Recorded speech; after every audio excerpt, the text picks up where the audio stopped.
Nandito tayo ngayon guys sa Saville Community Sports Center. Samahan natin mag-basketball si Dada. Ganyan ang go nila.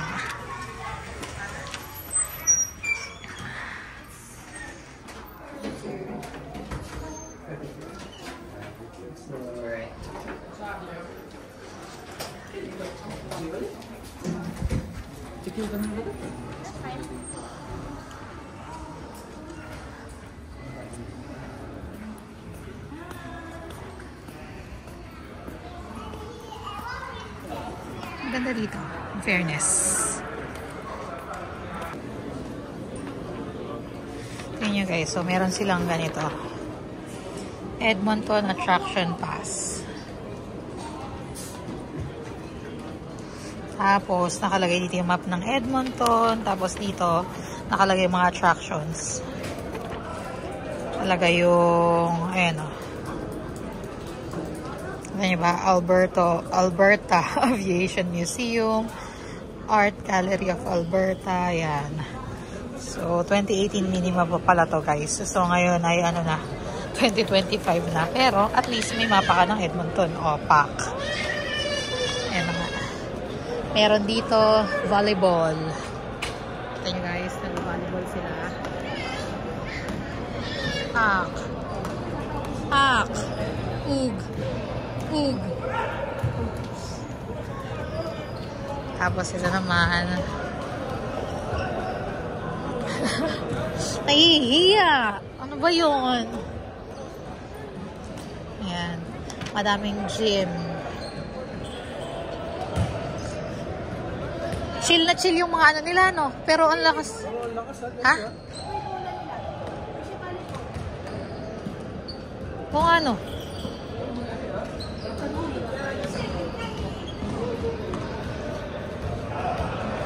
May mga numbers, yung mga gym.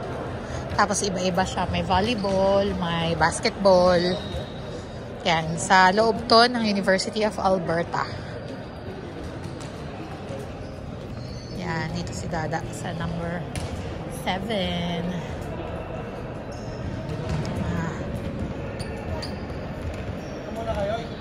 Iikot muna kami. Ganyan dito guys, so tingnan mo, ito yung isang gym na parang ilan din yung kasya para mag-volleyball. Parang tatlong set ng volleyball. Tapos meron din dyan sa kabilang side. So pwedeng manood dito sa taas. So ayan yung volleyball. Dito sa kabilang side may basketball naman. Oh.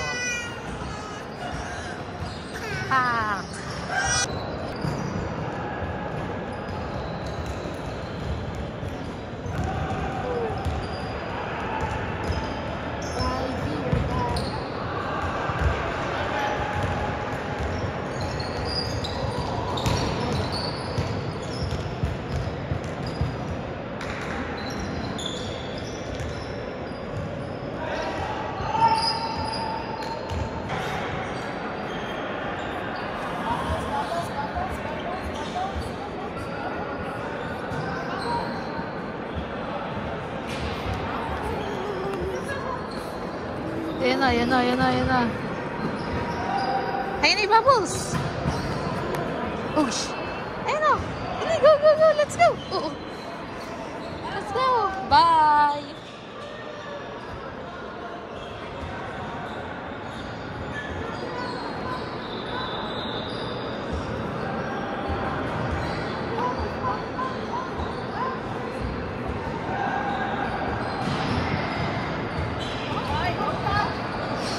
Oh, sharp.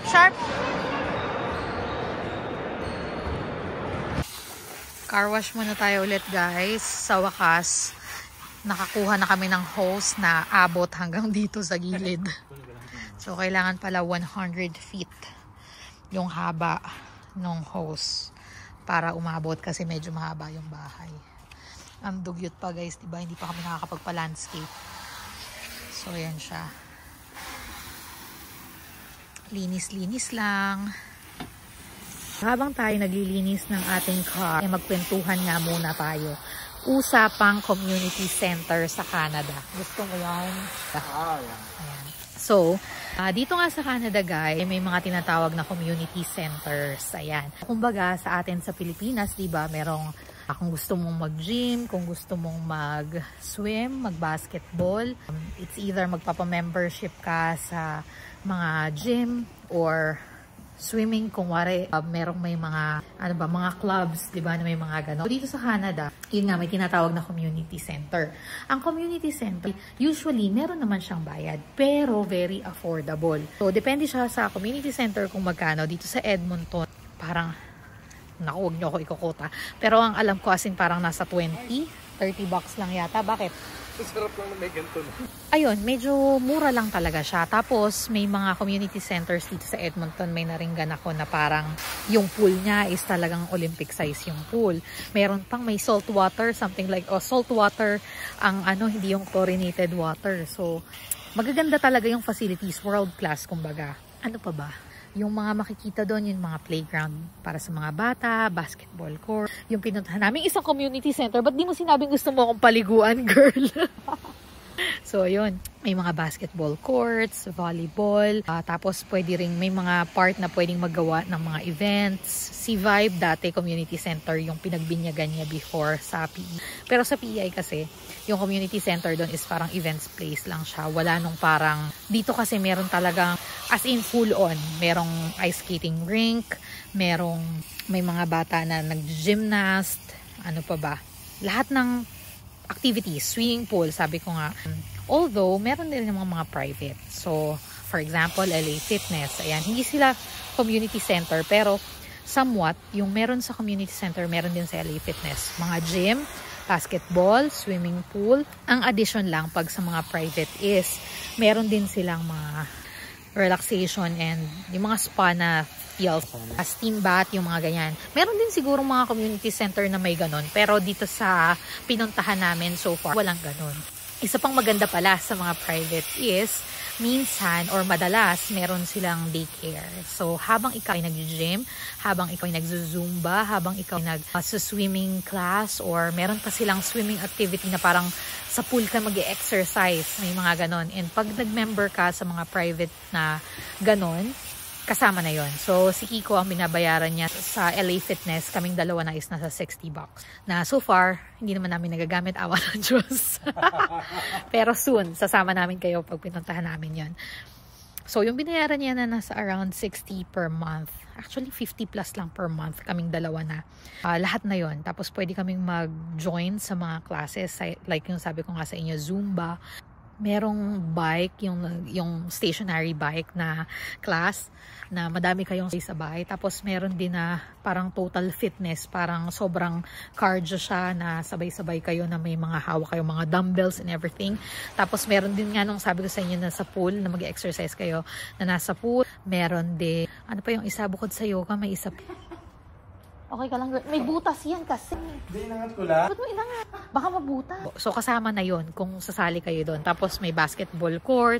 Tapos, yung regular na gym meron din. So, halos pareho lang silang dalawa. Pero, ang pansin ko talaga is, yung sa mga private, meron sila talaga na daycare. Na, for example, yung sa kay Kiko, 2 hours, pwede mong iwanan doon yung bata habang nag-gym ka. And may certain times lang naman. Tapos nun, may additional siya na parang $15 per month kapag gagawin mo yun. Or pwede naman per drop off, magbabayad ka ng certain amount. Pero mas feeling ko masulit na yung 10 to 15 kasi parang every drop off is $8. Parang ganun. Mag-ano ka na lang ng per month kung mas madalas-dalas ka sa gym, 'di ba? So, ang sabi ko nga kay Kiko, kung since pauwi na yung mga sila Diche, sila Ninang, so sabi ko pagka wala tayong magawa, punta na tayo ng gym. At saka may pool kasi siya. So, gusto ko talaga si Vibe. Kung napapansin nyo, may mini pool kami dito. Kasi, ang tubig lang yan, guys, halos wala pang 1 foot, no? Gusto lang talaga namin masanay si Vibe. Kasi medyo na hindi siya sanay mag-swim. So, feeling ko nga na-delay kami ng very slight kasi dapat talaga in-enroll namin siya agad sa swimming class para nasanay siya agad sa water. Pero at this point, wala na tayong magagawa. Kailangan natin siyang sanayin. So, every afternoon, if we can, ngayon, dapat mag-swim kami. Kaso lang kasi nakatulog siya. So, we if gising siya, mainit ang panahon. So, nilalagay namin siya dyan para masanay-sanay siya ng kahit papaano sa tubig. And then, once she's ready, enroll namin siya sa swimming class. So, meron din yata sa mga community center na swimming class, pero meron din naman sa mga private. So, yun siya. So, talagang dito sa Canada, kahit papaano naman, imagine niyo $20 for public. Actually, nasa 25 lang kasi, or sabihin mo ng $30 sa private. Parehong maganda. And alam mo yun, yung parang kahit hindi ka ganun kayaman, kahit hindi ganun kalaki ang sahod mo, affordable siya. At hindi lang siya for the rich people. Talagang it's, abot kamay naman talaga yung ganong mga facilities na kung sa Pilipinas, parang feeling natin pag member sa club, member sa ganito, member ng gym, actually gym is okay, but yung mga talagang may mga facilities na gano'n nakabongga na all-in-one, di ba? Parang bonggang-bongga na talaga sa Pilipinas. Pero dito, especially, hindi ko sure kung sa lahat ng probinsya. Sa PEI, hindi masyado. Dito sa Edmonton, as in, madami talaga. Napakaraming community center. And usually, medyo malapit, kung hindi siya kadugtong ng library, malapit siya sa library. So talaga namang napaka-high din kasi yung mga bagets. Talagang marami silang activities, especially during summer. Yun. Gusto ko lang i-share din sa inyo na may mga ganong, isa yon sa mga, alam mo yun, maliliit na bagay, pero talaga namang na-appreciate namin na dito sa Canada, simpleng mamuha, pero yung mga ganong ay pwede mong maranasan even as a normal citizen. Hindi kailangan na mataas ang sahod mo, hindi kailangan na maganda ang trabaho mo, pero yung way of living ay talagang medyo mas okay talaga siya. So yun, sana nagkaroon kayo ng idea kahit papaano sa mga nagiging experience namin sa mga nandito na sa Canada. Kukuha po kami ng nung 100. Hintayin po namin Power of the mind. Bababa siya.